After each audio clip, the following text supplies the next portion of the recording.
This completely changes how we view the Edmonton Oilers as we have a huge trade report. As the Edmonton Oilers goalie situation has been in question for what feels like years now, a new report has linked them to multiple star goalie prospects from the Detroit Red Wings. We have to dive into the current Oilers goalie situation, what they're looking to do with the Detroit Red Wings, and how that completely changes the landscape of the contending team that the Oilers are now. All of that coming up on this episode of Hat Trick HQ. But hey, before we get into it, I just want to let you guys know we're less than 100 subscribers away from 18,000. And if you're enjoying these videos all off season long on your favorite teams, it's completely free to hit that subscribe button. Thank you for being here. Mark, let's just take a little bit of a dive into the Oilers goalie situation first, because look, we know there's some pretty crazy rumors out there right now, but we'll touch about those a little bit more in depth later. But right now we got Stuart Skinner, Calvin Pickard in net, both of them UFAs after this year. And look, we saw the playoff performances, Mark, to put it lightly, it's not a great situation. I mean, I feel like the Edmonton Oilers need to make some kind of move. Like they've been linked to every goalie under the sun, it feels like. But right now with these guys, do you see a move coming maybe as soon as within the next month before the season even starts? I think the biggest thing is we're looking at a team where we've seen them make the Stanley Cup final twice in a row, but the big thing is that kind of lets them down every single season is the goaltending. Now, can they go on hot streaks? Yes, we've seen it from Stuart Skinner. We've seen it from Pickard. But the big thing is you're flip-flopping between two goalies that, in my opinion, are both guys that are 1B goaltenders. They need to go out. They need to either get a bona fide star right now to lead this team on the back end, or you're going to have to go out and get a young guy that you can almost move into the position, because at the end of the day, listen, both of these guys are UFAs. Do we think there is a world where the Edmonton Oilers feel a little uncomfortable going out to give Stuart Skinner $3 million on a 3-year deal? And this is from Scotiastat. Check them out. They do awesome projections. But the biggest thing, Josh, last year with the Edmonton Oilers, the .896 save percentage, going into the playoffs, having an .889. Is there a world, and in your mind, do you think the Edmonton Oilers are like, hey, we don't know if we want to commit this money. We'd rather go out and package together pieces to get a young goaltender like we're seeing from the reports? Or do you think there's even a world where they go out to get that veteran goaltender that has the experience? I mean, I think, again, it depends on, there's a certain McDavid situation, but I think right now it's like you just go for the best goalie trade that makes sense for you. Because again, if we look at the playoff stats, you made a great point. Like, this playoffs, of all goalies that played 10 games, Skinner and Pickard were 5th and 6th out of 8 in terms of goals saved above expected, with neither of them being in the positive. Stuart Skinner was very slightly negative. Calvin Pickard, -2 goals saved above expected. The only two goalies worse who played more games were Aiden Hill and Connor Hellebuck, the only ones that played over 10. So, like, again, this is something that needs to be addressed. And whether it comes to a veteran or a young goalie, I think it just depends on what those teams are asking for. If it's a veteran goalie, you have to jump on that deal whenever it comes up. But again, a lot of teams want that help in net. And I think you're bang on with guys like Skinner and Pickard. I don't know if it's really we want to save the money on them, more so that we know we can't, well, it doesn't look like we can go all the way with these guys being the main guy in net. Like, if you have Stuart Skinner on a $2.5, $3 million deal as your backup, I'm kind of okay with that, right? Like, it's not that insane.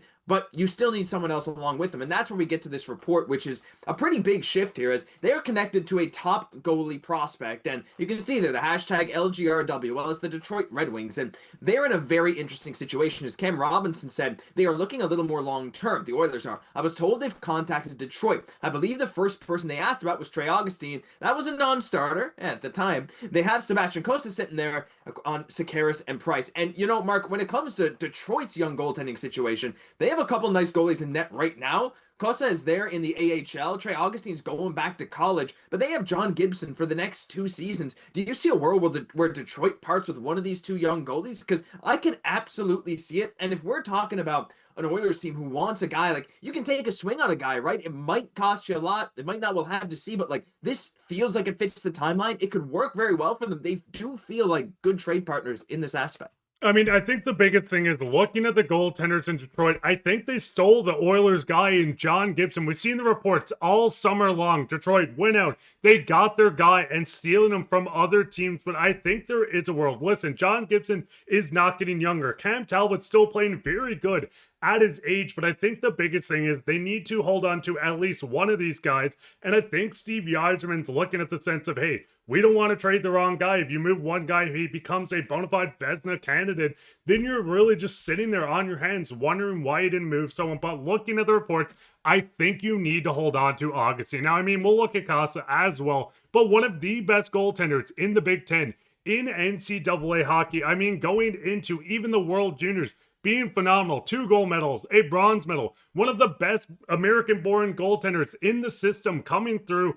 And in the World Juniors, Josh, is there a world where you move Augustine? Listen, Cossa has some very good perks, a very big frame. But looking at Augustine just from the outside in, it seems like this is the goaltender you cannot let go of. I mean, if you're Detroit, you definitely don't want to. And if you're Edmonton, this is the guy you want to go after. And again, we heard it was a non-starter at the time, but they're in very interesting situations here where Edmonton, I feel like, is in a position where they can give up some talent, whether from their decor or their forwards.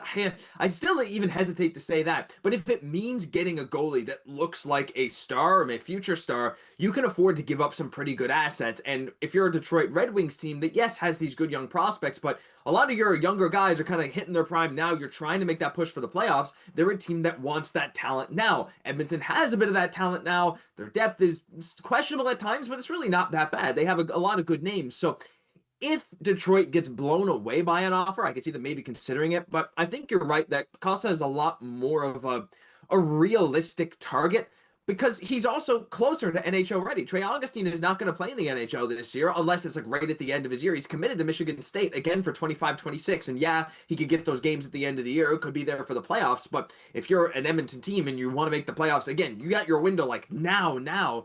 He maybe doesn't even fit the timeline as well, despite him being ranked the 3rd best goalie prospect by Scott Wheeler at The Athletic. I think Cossa makes a little more sense just because, again, like, he's in Grand Rapids. This guy is ready to take that leap. He had a very interesting trajectory starting out in the ECHL, but he has really solidified himself into one of the best goalies in the AHL this past year. Solid. The playoff performance wasn't amazing, but still, regardless, he looks really interesting, Mark. I mean, again, if you're Detroit, you do want to have both these guys sort of long term, but you have Gibson, at least for the present, and you never know with goalie curves. I mean, Augustine might need 3-4 more years. But it wouldn't shock me if they're willing to part ways with one of these guys if Edmonton is willing to give up some talent that can help Detroit with their current next 4-5 year window for their playoff push. And I think that's the biggest thing. You're looking at the Edmonton Oilers that need a goalie now. It's not a goalie that you can wait 5, 6, 7 years to come through. And I'm not going to sit here and say Augustine's going to take that long. He very well could. Goalies take a while to really develop, but still a very young 20-year-old goaltender versus someone that's 22 that has pro experience, playing in the ECHL, playing in the AHL, and getting a game with the Detroit Red Wings. I think at the end of the day, it's going to be where Detroit feels more comfortable moving on from Cossa. They probably don't want to move either, but if they're blowing out of the waters, they know their goaltending situation for at least this season. You can extend Cam Talbot, you can go get someone else, but John Gibson is on this team and still relatively young at 32 years old. I'm a huge fan. Josh can attest for this, but John Gibson is a guy that they can ride into the sunset for the next 3, 4, 5 years, and I think that's where Augustine makes the most sense to keep, and Koska going to the Oilers. Yeah, and again, like Gibson, it depends how he performs, right? Because this is going to be an interesting situation. Some goalies don't really start to decline that much until their mid-late 30s. And right now you have Gibson until he's about 34, and he's going to demand a contract at the end of that. And he's still $6.4 million right now. Like, that's a decent amount of money, right? So anyway, there's some questions in net there for Detroit. You definitely want to have a guy like Cossa maybe come in and fill that backup role as soon as, maybe even a point this season, but probably more likely next season. So I don't know. Like, he's the guy that is seemingly filling that spot. I mean, maybe Red Wings fans could let us know if that's true or not, but he's also the closest guy that could fill in an Edmonton Oilers position. But is he ready to be thrust into the starting spot? Is that even really the solution? There's a lot of question marks with this, but it's what makes it so interesting. And right now, like, if the Oilers do pull off some kind of crazy goalie move, it will completely change how we look at them, because that is their biggest issue right now. And hey, if they can solve it, it'll change the landscape of the NHL for sure. But what do you think? Let us know your thoughts down below. Is a trade like this likely, unlikely? We'd love to hear from you, because that'll do it for this episode of Hat Trick HQ. And if you enjoyed, leave a like, comment, but most importantly, hit that subscribe button. So close to 18,000. Thank you all for tuning in every single day. I'm Josh Gosse, my co-host Mark Pye. We'll catch you in the next one.